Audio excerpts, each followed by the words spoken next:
esa familia que está desesperada, que está angustiada. ¿Cómo podemos consolar? Si yo no tengo la experiencia práctica en ese sentido, pero sí tengo la consolación de las Escrituras, Romanos 15:4.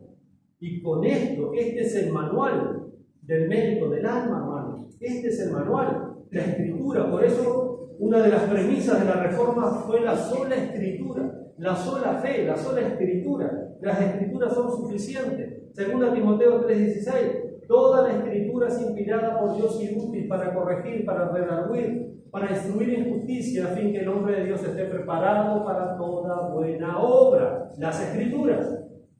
Entonces tenemos que estar preparados. O si viene una pareja de divorciados, o si viene un muchacho o una muchacha con desviaciones sexuales, ¿qué vamos a decir? No, mira, yo nunca experimenté eso, no te puedo ayudar. ¿Cómo no, hermano? Yo estoy leyendo noche y día cómo tratar, porque ese es el tema. Yo no voy a echar fuera a una persona que venga con esas inquietudes. Me tengo que sentar con él y tengo que presentarle el Evangelio, tengo que conducirle de una manera sabia y por supuesto tengo que mostrarle misericordia, porque es un alma creada a la imagen de Dios, que el pecado lo ha desvirtuado. Por eso Pablo dice a los Corintios: y esto erais algunos de vosotros, pero ya he sido limpiados, ya he sido santificados, ya han sido transformados. Pero tenemos que estar preparados. A veces también tenemos la comodidad de derivar todo el pastor, a una sola persona. No, hermano, usted tiene un mandamiento en el testamentario que se llama los unos a los otros. Usted tiene que estar preparado para consolar a otro, para discipular a otro, para darle un consejo sabio a otro. Está bien, el pastor es un referente, es la autoridad en cuanto a las Escrituras, pero usted tiene ese ministerio. Usted tiene ese ministerio. Por eso tenemos que aprender, por eso tenemos que crecer. Porque hoy yo puedo estar y mañana no puedo estar. ¿Qué vamos a hacer? No hay que dejar una iglesia preparada. Hay que dejar obreros que se paren acá y tracen la palabra de verdad. Poco o mucho, pero que sean fieles. Por eso Pablo también le dice a Timoteo: busca hombres fieles, que estos también enseñen a otros. Pero no me quiero ir del tema. Hermanos, lo importante es eso, para que podamos también consolar a los que están en cualquier tribulación. Porque Pablo dice: por medio de la consolación con que nosotros somos consolados, cualquier tribulación. Por lo tanto, Pablo dice en Romanos 12:15, otro mandamiento para toda la iglesia en el testamentario. Se lo sabe ese texto, no se lo cito, Romanos 12:15: gozaos con los que se gozan y llorad. Claro. Mire, si le va a decir un hermano: yo no puedo llorar con vos en esta porque yo no tengo. No. Cuando nos gozamos todos, hermano. Y cuando un hermano está pasando por momentos de dolor, no hay nada peor que la apatía espiritual. Uno se duele, por eso muchas veces uno no duerme, le duele la cabeza, porque está pensando en lo que el hermano le dijo. Señor, ten misericordia, ¿cómo arreglamos esto? Y uno no puede. Ustedes piensan que duerme tranquilo a veces, con cosas que hay carga en uno, y la apatía es lo peor que hay. Ser apático a la diferencia del otro. Por eso Pablo le dice a toda la iglesia: bueno, gócense con los que se gozan, pero lloren por los que lloran, por los que están padeciendo. Y esto es un mandamiento de los tantos neotestamentarios que hay para la iglesia. Por lo tanto, tenemos que prepararnos para consolar. ¿Cuándo fue la última vez que te pusiste a hablar con un hermano para consolarlo? ¿Cuándo fue la última vez que pudiste ministrar a un hermano? Porque a veces queremos que siempre estén encima mío, consolándome a mí. Primero yo, segundo yo, tercero yo. ¿Y no cuándo vas a sudar un poco la camiseta? ¿Cuándo vas a involucrarte un poco en el sufrimiento del otro? ¿Cuándo vas a llorar con el otro? Porque todos queremos que lloren conmigo, pero ¿yo cuándo voy a llorar con el otro? ¿Entienden, hermano, cómo es la cosa?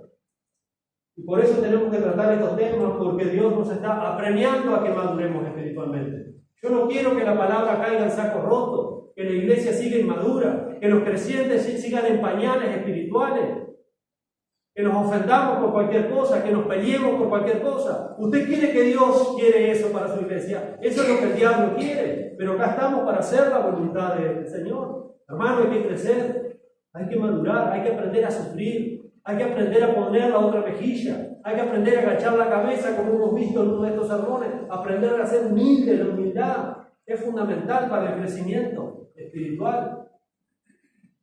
Hermanos, que Dios nos ayude a crecer y a madurar, porque esa es la voluntad de Dios para nosotros. En sexto lugar, El sufrimiento nos libra de la autoconfianza. Dios es especialista en quebrantar nuestra autoconfianza. Dios es especialista en quebrantar mi autoconfianza. Dios quiere que yo confíe en Él, no que confíe en mí. Y por ahí uno dice, adentro de ti está el campeón. Hermano, dentro de mí lo que hay es miseria, hay miedo, hay debilidad, hay pecado. En Cristo está la fortaleza de los siglos. Él es la roca poderosa. En mí, ¿qué va a haber en mí? Pero por ahí andan muchos pseudos, falsos profetas y predicadores que lo que enseñan es simplemente un sincretismo mezclado de nueva era. Saca el poder, el campeón que hay en ti. ¿Qué vamos a sacar de adentro? Miseria. Si Cristo realmente no está en control de nuestra vida. Por lo tanto, el sufrimiento nos aleja de la confianza en nosotros mismos y nos enseña a depender de Dios.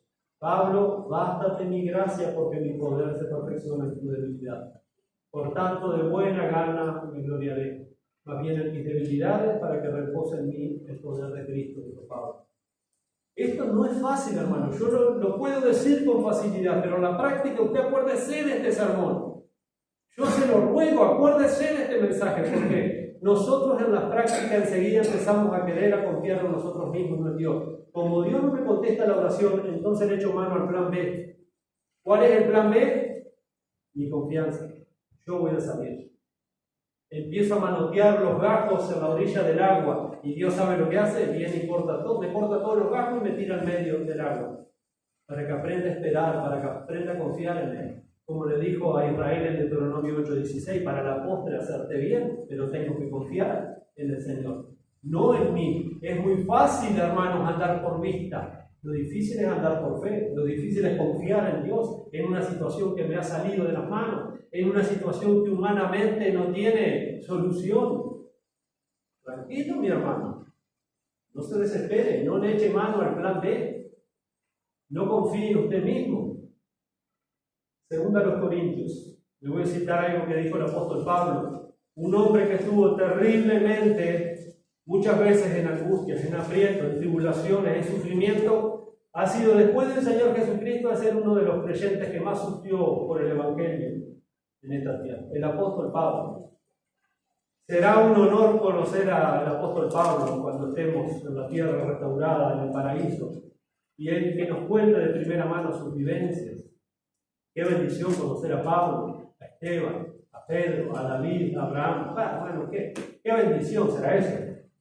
Y en uno de los destellos que el apóstol Pablo nos da de sus experiencias múltiples que tuvo como fiel ministro del Señor Jesucristo, dice allí en el capítulo 1, segunda de los Corintios, empezando con el versículo 8, la parte B, terminándose el versículo 8 y el 9, nos dice, escuche lo que el apóstol Pablo dice, porque el apóstol Pablo no está hablando por hablar. Dios le está inspirando de una manera que estas palabras quedaron registradas para nosotros. Y dice, pues fuimos abrumados sobremanera. Es decir, acá Pablo se ve que había tenido una tribulación, un sufrimiento como muy pocas veces. Dice, mire cómo habrá sido ese tiempo de tribulación en la vida de Pablo, para que Pablo escriba esto.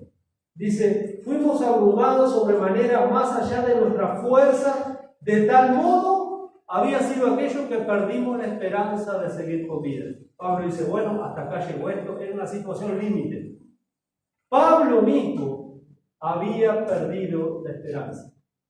Se acabó, llegamos hasta acá. Y miren lo que sigue diciendo allí el apóstol Pablo. Pero, había un pero, ¿verdad? También tenemos que abrir nuestras orejitas cuando hay un pero. Tuvimos a nosotros mismos sentencia de muerte, y ahora viene otra vez la preposición para. Miren lo que dice Pablo, pero tuvimos en nosotros mismos sentencia de muerte, ¿para qué? Para que no confiásemos en nosotros mismos. Dios te va a agarrar y te va a tirar en el medio del agua sin salvavidas y sin ramas, para que aprendas a confiar en Él. Es muy fácil en la prueba cuando uno está agarrado de la rama. Cuando uno tiene la rama de su autosuficiencia. Y Dios viene a hacer pic. Y ahí tienes que aprender a andar por fe. A confiar en Él, a esperar en Él. En fortalecerse en su gracia. Para que no confiemos en nosotros mismos. Y sabe que por naturaleza esto es terrible. Yo lo he visto 80.000 veces en mi propia vida, hermano. Digo, qué tremendo, Señor, cómo me cuesta largar la rama y confiar en ti. ¿Cómo me cuesta? Cuando el llamado al ministerio fueron años, hermano, porque eso fue un proceso de años y uno siempre agarrado en la rama hasta que un día Dios viene y corta la rama. Y hay que salir a caminar por fe, no queda otra. Y así cantidad de veces. Señor, ¿cómo nos cuesta confiar en ti?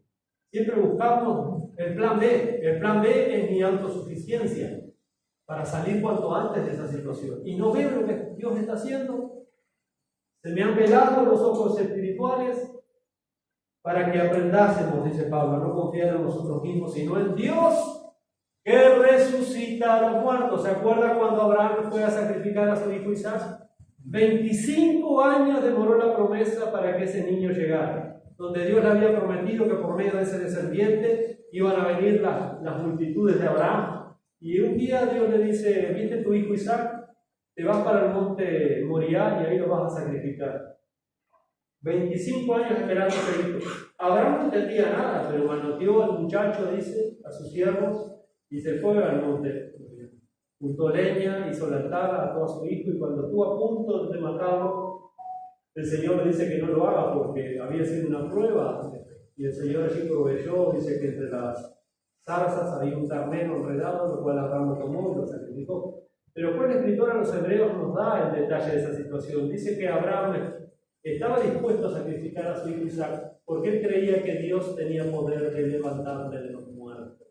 Porque Isaac también es un cuadro de Cristo. Impresionante, ¿no? Por eso Abraham fue justificado por la fe, antes de haber sido circuncidado. Ojo con eso, ese detalle. Antes de haber sido circuncidado. Porque no voy a entrar en ese dilema, pero fue justificado por fe. ¿Cómo van todos al cielo? Por la fe, por la fe. Abraham fue justificado por la fe. Pero el punto es ese, hermanos, que Abraham tenía confianza, tenía fe de que Dios podía levantarle de los muertos.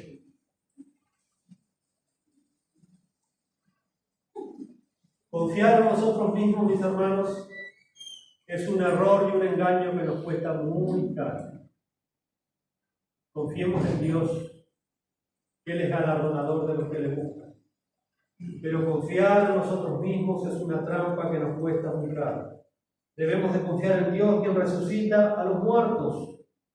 Hermanos, el profeta Jeremías, un hombre fiel del Señor.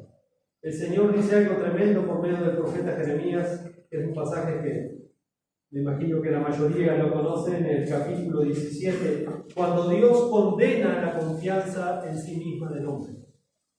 Si confiar en los ídolos es terriblemente pecaminoso, confiar en el corazón es igual o peor de pecaminoso. Jeremías 17, versículos 5 al 10. Así ha dicho Jehová, es el Señor que está hablando. Maldito el varón que confía en el hombre. Vio que Dios no tiene pelo en la lengua para hablar, ¿no? Entonces nosotros no tenemos que tener pelo en la lengua para hablar. Dios no le tenía miedo a las personas, si se asustaban, si se ofendían. No, las cosas hay que decirlas. Sí, la verdad es amor, pero decir las cosas sin pelo en la lengua.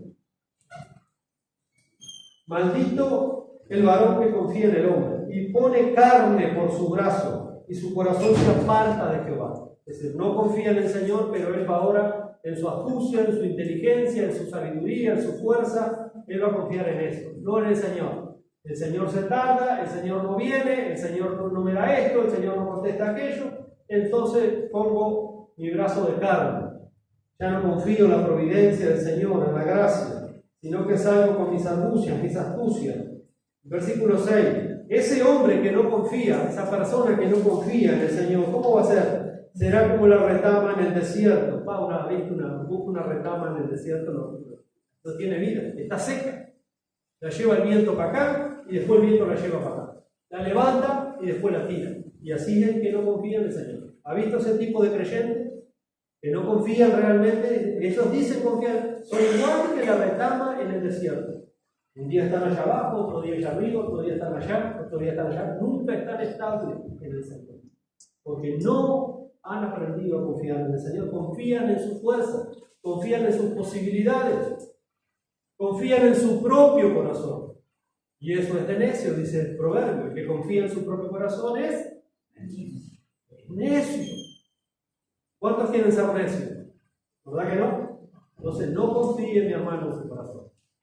Confíe en el Señor. Mire lo que dice. Será como la retama en el desierto y no verá cuando viene el bien. ¿Qué va a ver cuando viene el bien? Si no está confiando en el Señor, está confiando en otras cosas. Sino que morará en los sequedales, en el desierto, en tierra despoblada y deshabitada. Es decir, nunca será poseedor de la bendición del Señor. Hebreos 11:6. Sin fe es imposible agradar a Dios, y para acercarse a Él hay que creer que el tal existe, que es galardonador de los que le buscan. Hermano, yo no quiero ser una retama en el desierto, yo quiero ser ese árbol que está plantado junto a las aguas de corriente que da su fruto a su tiempo. Por eso sigue diciendo en el versículo 7, viene la bendición. Bendito el varón que confía en Jehová, cuya confianza es Jehová. ¿Por qué? Porque será como árbol plantado junto a las aguas. ¿Qué somos? ¿Árbol plantado junto a las aguas o somos retamas del desierto? Eso depende. ¿De dónde está mi confianza? ¿De dónde está mi confianza? Dice, cuya confianza es el Señor, es Jehová. Porque será como árbol plantado junto a las aguas, que junto a la corriente echará sus raíces y no verá cuando viniere el calor, mi hermano. ¿Tu corazón está confiado? No vas a sentir el calor, la resequedad de la prueba, de la confusión, del desengaño, de la apatía espiritual. Tus raíces estarán fuertes, nutridas. ¿Sí? Está hablando del carácter del cristiano. Y es lo que Dios nos está demandando de nosotros. Esas raíces en Cristo. Esa fe sólida. Esa fe que da fruto. Dice, y en el año de sequía no se fatigará, no dejará de dar fruto. Es decir, en el año de sequía, cuando viene la prueba, mi hermano, cuando viene la tentación, cuando viene el quebranto, no dejará de dar fruto. No dejará de dar fruto. ¿Por qué? Porque está confiando en el Señor. Él no confía en sí mismo. ¿Cuántas veces nosotros confiamos en nosotros mismos, hermano? ¿Cuántas veces? Y eso son cosas que nosotros tenemos que confesar delante de Dios. A veces pasan tan desapercibidas esas cosas en nuestra vida espiritual y no nos damos cuenta que son de tropiezo a nuestra alma. Señor, yo me doy cuenta que yo no he confiado en ti como tengo que confiar. Siempre estoy confiando en la platita que tengo, en esto. Está bien, hermano, uno tiene que ser un buen mayordomo de las cosas que Dios nos da. Pero mi confianza no está en lo que tengo, en lo que no tengo. Mi confianza es en el Señor. Él es todo lo que nosotros necesitamos. Los bienes hoy están, mañana no van a estar. Hoy puedo tener 100 pesos en el bolsillo y mañana no puedo tener nada. Pero lo que voy a tener es mi confianza en el Señor, la cual me dice, mi Dios pues suplirá todo lo que os falte conforme a sus riquezas en gloria en Cristo Jesús. Por lo tanto, necesitamos confiar aún en el momento de sufrimiento. Y luego dice en el versículo 9, ¿qué dice el versículo 9? Ahí Jeremías 17:9. No solo que es engañoso, hermano, más que todas las cosas, y perverso. Cuando el hombre dice, no sé, yo soy buenazo, pastor. No, la Biblia me dice que el corazón del hombre es perverso. Engañoso y perverso es el corazón del hombre. Nuestro corazón siempre maquina cosas lejos de la voluntad de Dios. Nuestro corazón siempre maquina, si Dios ha decidido un tiempo de prueba y de aflicción, mi corazón está maquinando, ¿cómo puedo rajar de acá? ¿Qué trato de Dios, Nico 8:4? Quiero salir cuanto antes de esto. ¿Qué me importa la paciencia, la perseverancia, la consolación? Lo que quiero es salir de esto. ¿No oró así el apóstol Pablo? 3 veces rogado a Dios que me quite esto y tuvo que aprender. ¿Cuánto más nosotros, hermanos? Y el viaje a Tarsis. También. Engañoso es el corazón más que todas las cosas y perverso. ¿Quién lo conocerá? Bueno, yo Jehová, el Señor conoce todas esas cosas, por eso a Dios no lo podemos engañar. Yo Jehová que escudriño la mente, que pruebo el corazón, ¿para qué? Para dar a cada uno según su fruto, según el fruto de sus obras. Hermanos, por eso le digo que confiar en uno mismo en medio de la aflicción es un autoengaño que nos cuesta muy caro. Nos cuesta muy caro. Tenemos que aprender a confiar en el Señor. Recuerde que Dios va a usar ese tipo de aflicciones, de sufrimientos en nuestra vida para alejarnos de nosotros mismos y llevarnos a una relación más íntima con Él. Alejarnos de nosotros mismos, de nuestra confianza.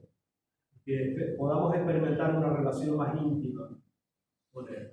El pastor John Piper, no sé cuántos lo conocen, pastor veterano ya norteamericano, que aún vive, él escribe esto acerca del libro que él tiene, del sufrimiento también de los justos. Dice: nunca he escuchado a nadie decir, escuche bien, porque este hombre es un hombre también del Señor, nunca he escuchado a nadie decir, las lecciones realmente profundas de la vida han llegado en tiempos de tranquilidad y comodidad. Pero he escuchado a multitudes de santos decir, todo avance significativo que he hecho en comprender las profundidades del amor de Dios y de todo crecimiento profundo en Él ha venido por medio del sufrimiento. Qué bendición el sufrimiento en las manos de Dios. Bendito el sufrimiento.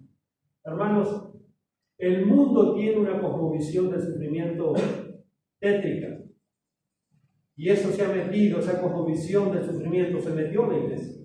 Pero nosotros nos tenemos que renovar en el espíritu de nuestra mente. Nosotros no podemos conformarnos a este mundo, a este siglo, sino podemos pensar. La cosmovisión bíblica del sufrimiento de los justos, lejos de ser una maldición, es una bendición. Qué lástima que no lo vemos así. Qué lástima que no lo vemos así. Tenemos la cosmovisión del mundo. Lo que el mundo piensa en sufrimiento, eso mismo piensa la iglesia del sufrimiento. ¿Escuchó lo que John Piper dice? Se lo vuelvo a leer. Y él saca esta idea de las escrituras y de las experiencias de los santos, que no es otra cosa que los creyentes. Nunca he escuchado a nadie decir, las lecciones realmente profundas de la vida han llegado en tiempo de tranquilidad y comodidad.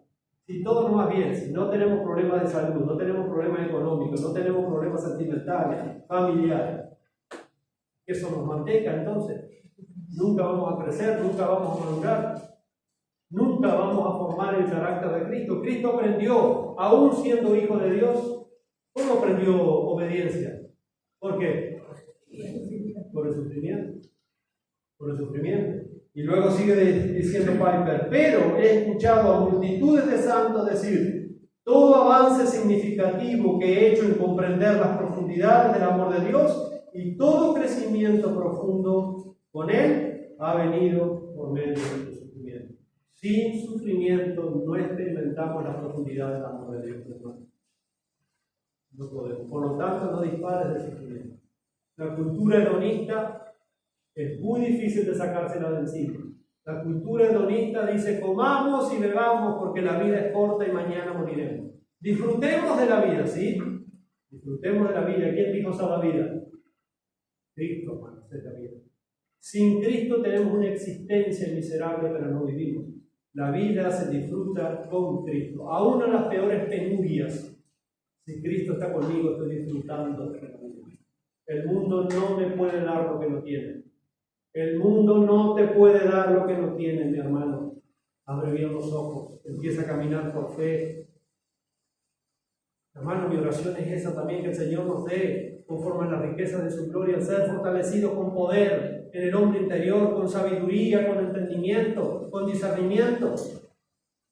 Hermano, el mundo ha mellado nuestra manera de ver la vida aún como creyentes. Para nosotros el sufrir es una maldición. Y estamos viendo que el sufrir en las manos de Dios es una bendición a la larga. Se cumple Romanos 8:28, que todas las cosas ayudan a bien a los que aman a Dios, a los que están siendo llamados, a los que están siendo transformados, a los que están siendo santificados, aquellos que Dios había destinado desde antes de la fundación del mundo.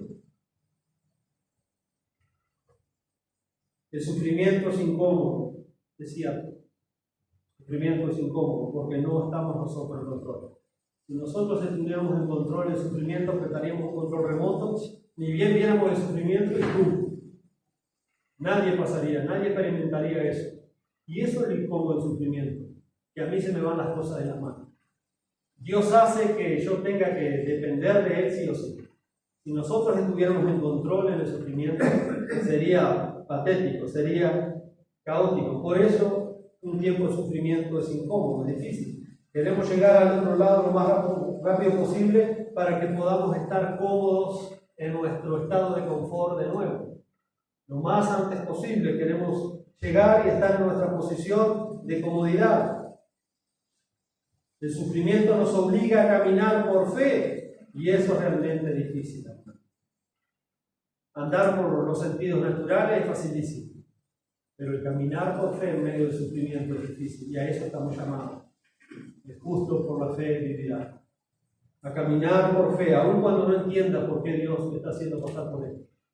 Tengo que confiar en Él. Tengo que aprender a caminar por fe, no por vista, sino por fe. Así que queremos llegar al otro lado lo más rápido posible para que podamos caminar de nuevo por vista. Es decir, la autosuficiencia de mi propia confianza, la cual es mucho más cómodo para el hombre carnal, caminar por vista y no por fe. Pero nosotros estamos llamados a caminar por fe, a confiar en el Señor. ¿Qué pasa cuando ocurre esto? Cuando no andamos por fe, sino por vista. Bueno, terminamos tratando de huir de lo que Dios está haciendo en nuestro sufrimiento. Nosotros mismos estamos estropeando el tiempo que Dios ha preparado en ese tiempo de prueba, de sufrimiento. Queremos huir de eso y muchas veces lo echamos a perder. Estamos huyendo de lo que Dios está haciendo, de lo que Dios nos está dando espiritualmente en esos tiempos de sufrimiento. Por tanto, la prueba debemos de recordarnos a nosotros mismos que este es un momento para apoyarnos en Dios y no en nosotros, para apoyarnos en Dios. ¿Cómo voy a pasar esta situación que estoy viviendo confiando en Dios? Es lo que te puedo decir hoy. ¿Cómo voy a pasar esta situación? Confía en Dios, hermano. No serán avergonzados cuando en Él confíen. Confía en Dios. Yo no sé tu prueba, no sé el tiempo que Dios ha determinado para esa prueba, pero sí te digo una cosa, con la autoridad que la Escritura nos da. Confía en el Señor. Pedro dice, encomienden sus almas al fiel Creador y sigan haciendo el bien. No bajes los brazos. No trates de ir a la zona tuya de confort. No trates de andar por vista y no por fe, porque te va a ir mal. El autoengaño se paga muy caro. Confía en el Señor, espera en Él y Él hará. ¿No dice así el salmista? Confía en el Señor, espera en Él y Él hará. Es un tiempo donde nosotros debemos de confiar en el Señor. En séptimo lugar, me queda este y otro punto más, quiero terminar. En séptimo lugar, los tiempos de sufrimiento y de prueba también tienen como cometido fortalecer nuestra seguridad.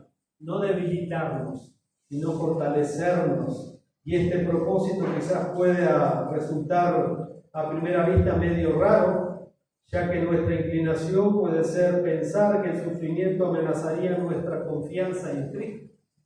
Y es lo que muchas veces hace el sufrimiento. Si Dios me ama, ¿por qué permite que yo pase por esto? Si estoy orando por esto, ¿por qué no me sale lo otro? Y nosotros tenemos esa tendencia que en vez de ser un tiempo de fortalecer nuestra confianza en Dios, la debilita. Y es todo lo contrario, según nos enseñan las Escrituras en esos tiempos. Por ejemplo, Hebreos capítulo 12, un pasaje conocido, es cuando Dios el Padre dice que al que ama, al que toma por hijo, ¿qué va a hacer? Sí o sí, en algún tiempo. Lo va a disciplinar. Por lo tanto, no siempre, hermanos, pero algunas veces el sufrimiento es una disciplina de Dios en nuestra vida. Como Dios nos ama, nos disciplina, ¿verdad? Proverbios dice, el que ama a su hijo lo disciplina, el que no lo ama no lo corrige. Así que Dios, como Dios es amor y como Dios nos ama, dice que nos va a disciplinar. Y dice que al estar recibiendo esa disciplina, el momento de recibirla no nos gusta, pero es necesaria. Entonces es un tiempo para que nosotros confiemos en el Señor. Si estoy pasando esto, es porque Dios me ama. No es porque el diablo viene y te dice, Dios no te ama. Y el escritor de los Hebreos dice lo contrario. No, Dios te ama. Pero el diablo viene y te dice, no, Dios no te ama. Si Dios te amara, no estarías así. Y uno dice, en vez de creerle a Dios, le creemos al diablo. Pero es increíble esto, ¿no? Es increíble. Porque es una lucha espiritual. No, la Biblia me dice que Dios me ha tomado por hijo y por lo tanto, como me ama, me está disciplinando porque quiere hacer algo bueno conmigo. Miren el escritor de los Hebreos allí, Hebreos 12, 7 al 8 dice, si soportan la disciplina, Dios los trata como a hijos, porque ¿qué hijo es aquel a quien el Padre no disciplina? ¿Qué hijo es aquel a quien el Padre no disciplina? Y luego sigue diciendo, de los cuales todos los hijos, está hablando de los hijos, todos han sido participantes. Entonces, entonces soy bastardo sino hijo, si nos dejara sin disciplina. Si no, Dios no disciplinara, ahí tendríamos que cuestionarnos entonces. ¿Cómo soy un hijo de Dios o no soy un hijo de Dios? Bueno, cuando Dios me disciplina, me estoy dando cuenta que sí, que Dios me ama, por lo tanto me está disciplinando como un padre disciplina a los hijos.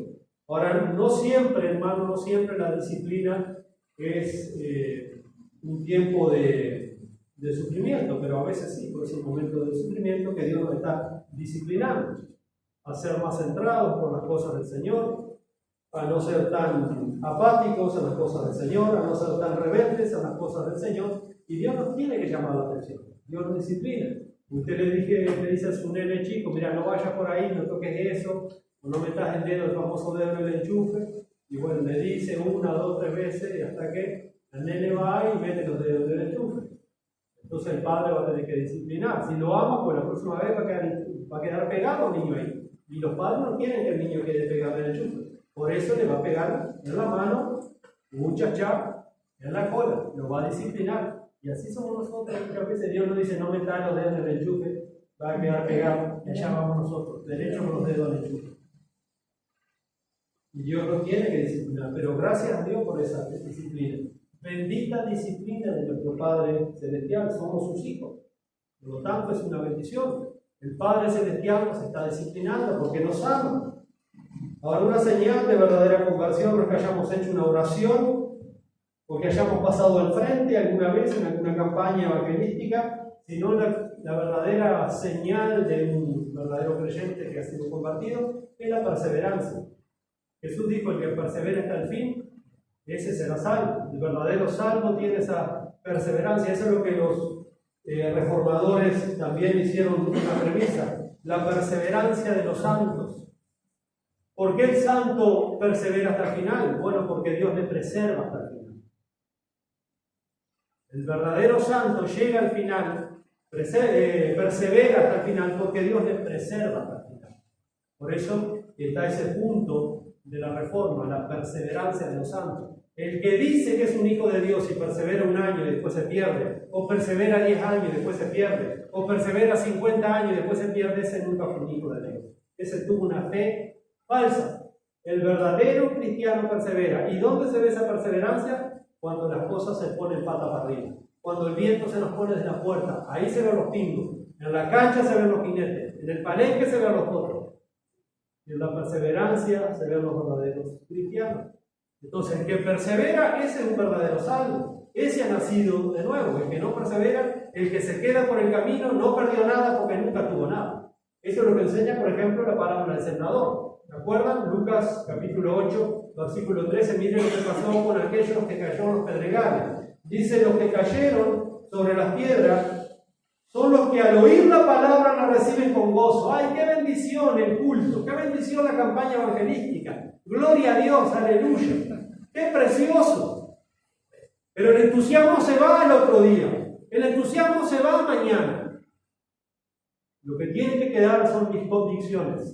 Nosotros no andamos por emociones, iglesia evangélica. Tenemos que entender eso. Vivimos en una sociedad evangélica que se mueve basado en sus emociones. Hoy siento una cosa y mañana voy a sentir otra. No andamos por nuestras emociones, andamos por nuestras convicciones. El problema es que nuestras convicciones están muy flaquitas últimamente. Muy flaquitas. Muchos han escuchado la palabra de Dios, muchos han pasado al frente a hacer la famosa oración del pecador, que yo no la encuentro en las Escrituras, la famosa decisión por Cristo, dándole manija a la gente, tergiversando la Escritura, poniéndole música baja para que el Espíritu Santo, eso es una obra de la carne, mi hermano. El Espíritu Santo no precisa que nos manipulen, el Espíritu Santo no precisa música para entrar en los corazones. El Espíritu Santo usa esto. La espada del Espíritu, que es la palabra de Dios, no precisa baile, no precisa show. ¿Cuánta gente vi yo en estos años de creyente, estos 20 y pico de años que llevo de creyente? Gente pasar al frente, llorando, hacer la decisión por Cristo, y uno mirando todas las cosas, mirando, aprendiendo todas esas cosas. Esa gente está, se bautizaron, unos andaban en Balau, que hacer un coro para Cristo. ¿Dónde está esa gente? Mira lo que sigue diciendo el texto bíblico: no, yo, no me haga caso a mí no me haga caso. Hagan caso a lo que la Biblia dice. Recibieron con gozo la palabra, pero,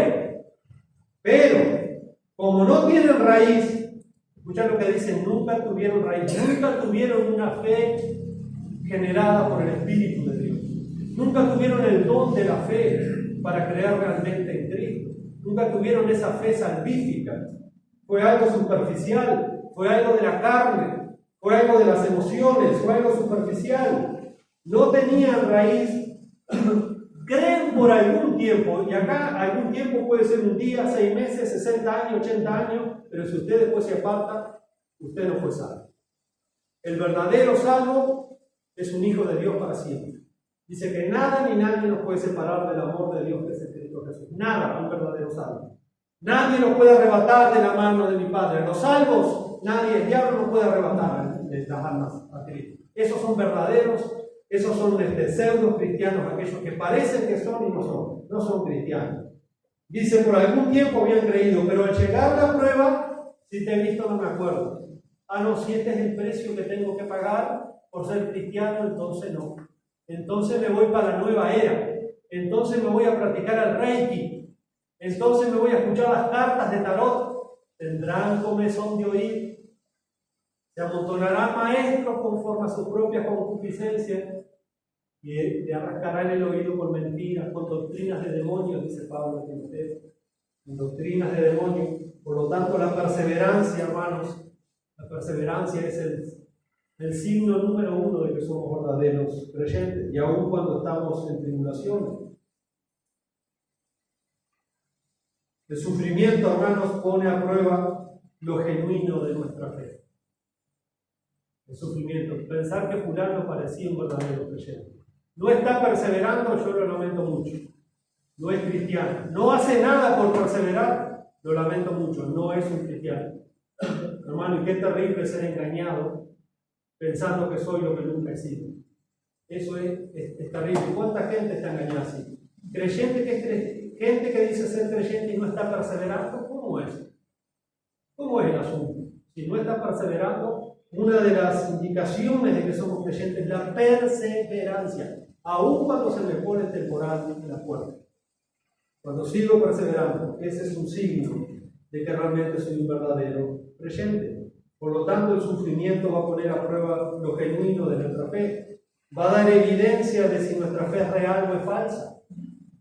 Hay una fe que es verdadera y hay una fe que es falsa. Y el sufrimiento la va a poner a prueba, va a dividir la una de la otra. Primera de Pedro, capítulo 1, versículos 6 al 17, en la misma carta que hemos estado leyendo, dice, en lo cual vosotros os alegráis. Santiago dice en 1:2, hermanos míos, que nos hallemos que nos gocemos en las diversas tribulaciones, dice Santiago. Y acá Pedro dice, en lo cual vosotros os alegráis, aunque ahora por un poco de tiempo. Ese tiempo está en la soberanía de Dios. Ese tiempo solo Dios sabe cuánto tiempo vamos a pasar por esa prueba, por esa tribulación. Solo Dios sabe. Yo no te puedo decir, sería un falso profeta y un mentiroso decirte, hermano, a partir de hoy se te terminan todos tus problemas. Espero que ese día que yo diga eso, ustedes me echen de esta iglesia, porque automáticamente me he convertido en un falso profeta. El que le diga eso es un falso profeta. No está hablando el Espíritu de Dios por su boca. Cuidado con eso.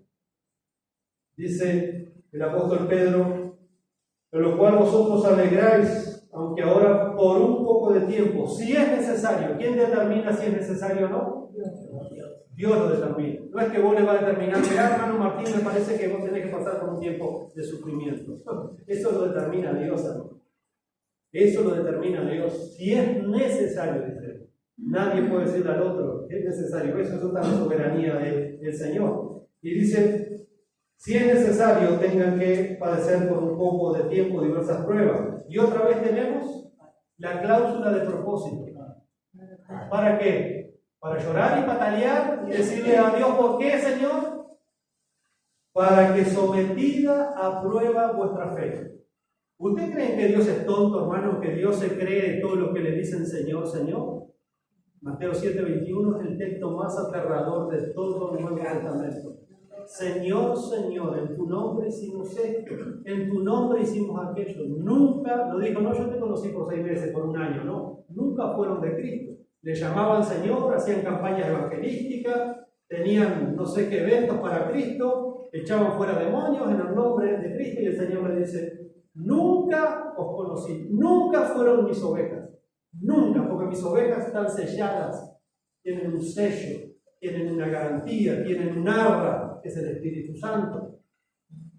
Si habrá gente así, Señor, Señor, pero en tu nombre, escúchame, Señor, las cosas que yo hice, yo, porque ahí el Señor no es el protagonista, en el falso creyente es el yo, el que hace todas las cosas.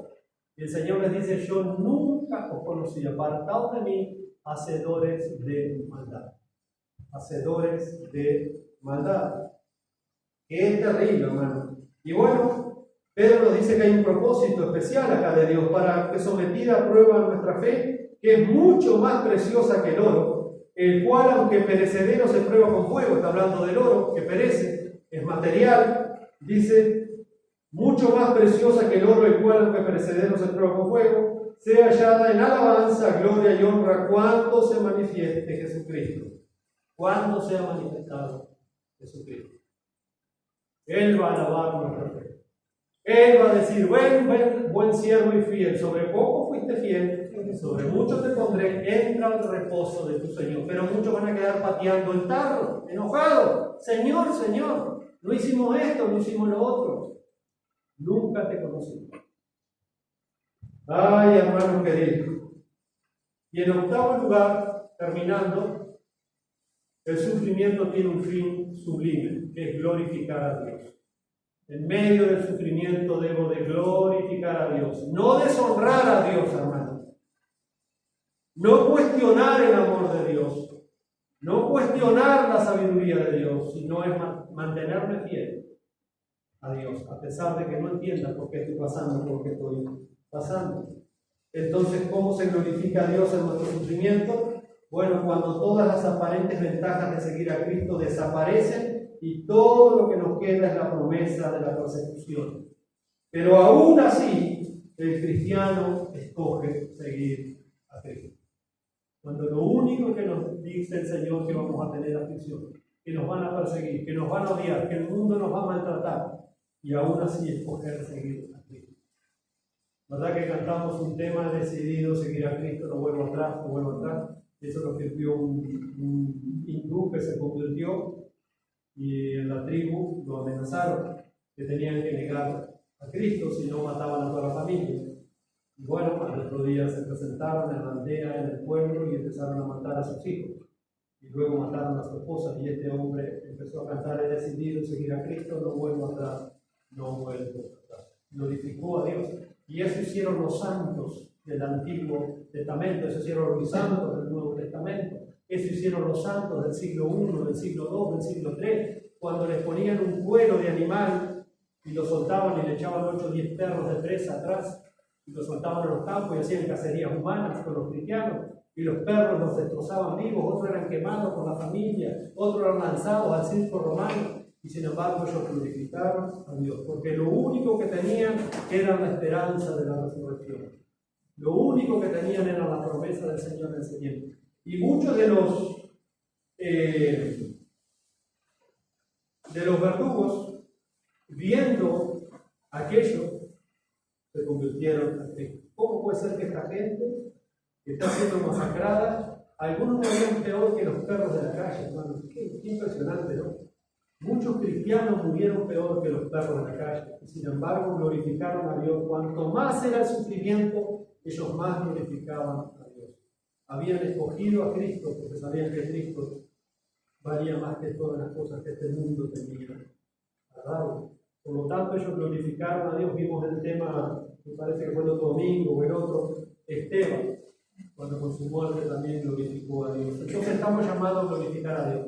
No estamos llamados a dudar, a patalear, a quejarnos, a echarnos la culpa a fulano, a sultano, sino a encomendar nuestras almas al fiel Creador, como dice Pedro, y hacer el bien. ¿Ustedes se acuerdan cuando en el capítulo 2 del libro de Job se nos narra que por segunda vez Satanás entra a la presencia de Dios?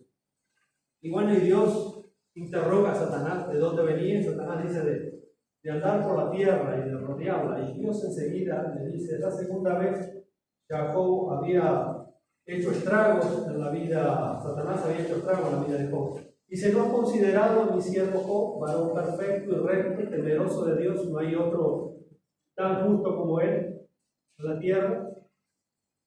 Y luego Dios le dice a Satanás, y aunque tú me incitaste para que lo arruinara sin motivo alguno, aún él retiene su integridad. Y Dios destaca eso de Job, que Job seguía glorificando a Dios cuando no entendía por qué perdió todos sus hijos el mismo día, por qué le robaron todo su ganado el mismo día, por qué perdió todos sus bienes el mismo día. No entendía. En un mismo día vino toda esa calamidad sobre la vida de Job. Y la mujer se acuerda de Job y dice, todavía retienes tu integridad, ¿hasta cuándo vas a estar así? Maldice a Dios y muérete. Sin embargo, Job se mantuvo firme. Y Dios resalta eso. Dice, aunque tú me hiciste arruinado sin motivo, él aún retiene su integridad. Job estaba glorificando a Dios. Aún en esos momentos, hermanos, nosotros estamos llamados a glorificar a Dios también en tiempos de sufrimiento. Moisés también entendió esto y tomó esa opción. Cuando nos dice la Escritura a los Hebreos en el capítulo 11, versículo 24 al 26, por la fe Moisés, hecho ya grande, rehusó llamarse hijo de la hija de Faraón, escogiendo antes ser maltratado por el pueblo de Dios que gozar de los deleites temporales del pecado, teniendo por mayor riquezas el vituperio de Cristo que los tesoros de los egipcios, porque tenía puesta la mirada en el galardón. Notemos cómo Moisés tomó la decisión, podemos llamarle económicamente racional, de escoger aquello de mayor valor. ¿Qué tenía mayor valor en la vida de Moisés? ¿Los tesoros de los egipcios o los vituperios de Cristo? Él puso en una balanza y dice, no se compara a esto. Me quedo con Cristo, que vale muchísimo más. Me quedo aún sufrir por Cristo, que vale muchísimo más.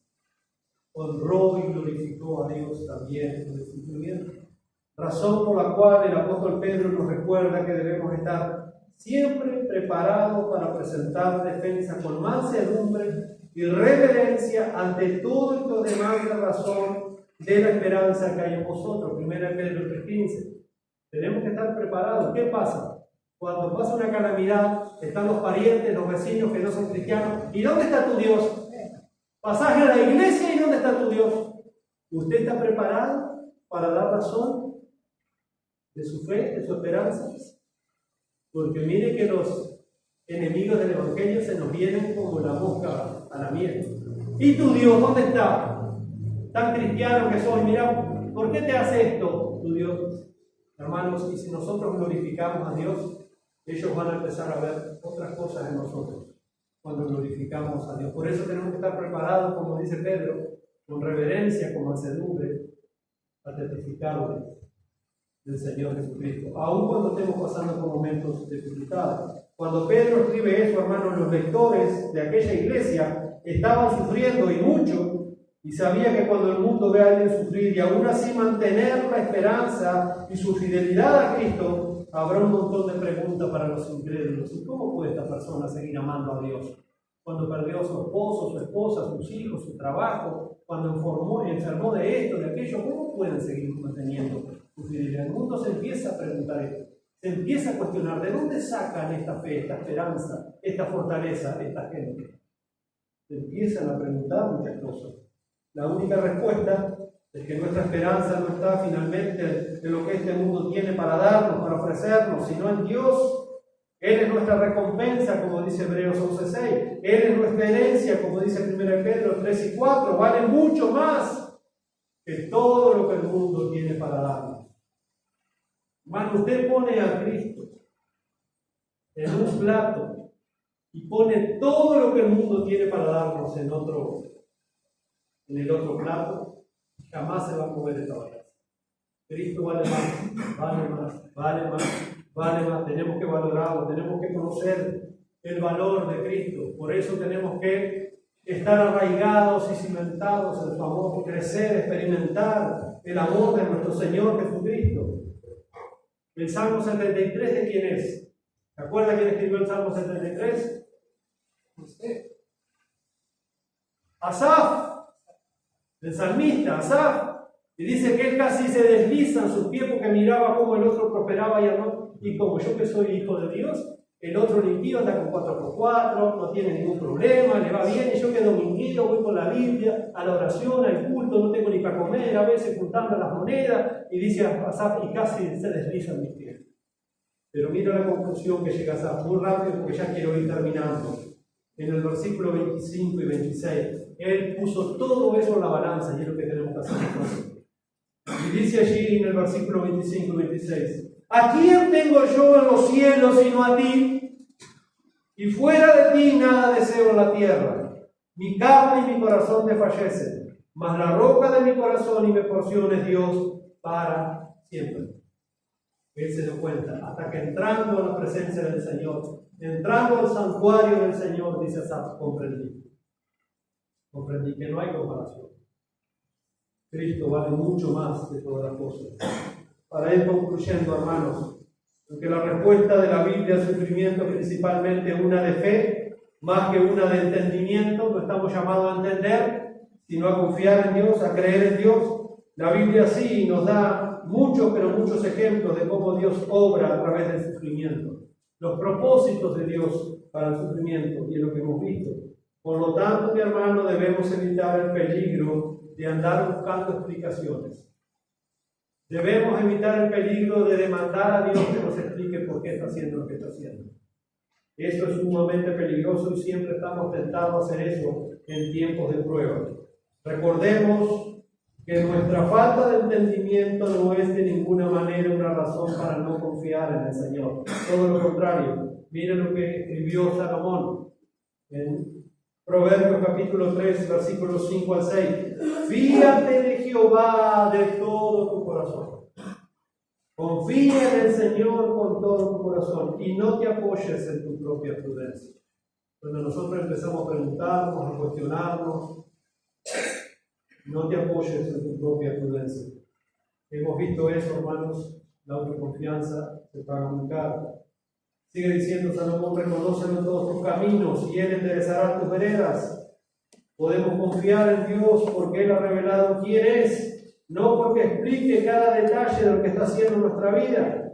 Así que estos propósitos para el sufrimiento como una razón para confiar en Él, no como un sustituto de nuestra fe, sino para que aprendamos a confiar en Él, a descansar en Él, a esperar en Él. Los propósitos revelados de Dios para el sufrimiento nos ayudan a reconocer el bien que ha obrado a través del sufrimiento pasado, lo que nos está ayudando para el sufrimiento futuro, que va a venir, mi hermano. Va a venir. Preparémonos porque va a venir. De alguna u otra manera, el sufrimiento está en el futuro de cada uno de nosotros. A veces con la pérdida de un ser querido, a veces con la pérdida de salud, a veces con la pérdida de tantas cosas. Por lo tanto, el sufrimiento pasado nos prepara, nos está capacitando para el sufrimiento futuro. Eso es un patrón que se repite en las Escrituras a la vida de los santos y nosotros estamos en ese proceso. Quiera Dios que nos ayude a entender todo esto. Y aunque no podemos ver las dificultades presentes e identificar los propósitos de Dios, ciertamente nos van a ayudar a confiar en que incluso si estamos sufriendo, y no estamos entendiendo por qué, sabemos que Dios lo está usando para nuestro bien. Nunca, hermano, el propósito de Dios en el sufrimiento es hacernos mal. Nunca piense eso. El propósito de Dios, aún en los momentos más críticos de nuestra vida, es para hacernos un bien. Ahora no lo entendemos, como el Señor dijo a Pedro, lo que hago ahora no lo entiendo, más después lo vas a entender.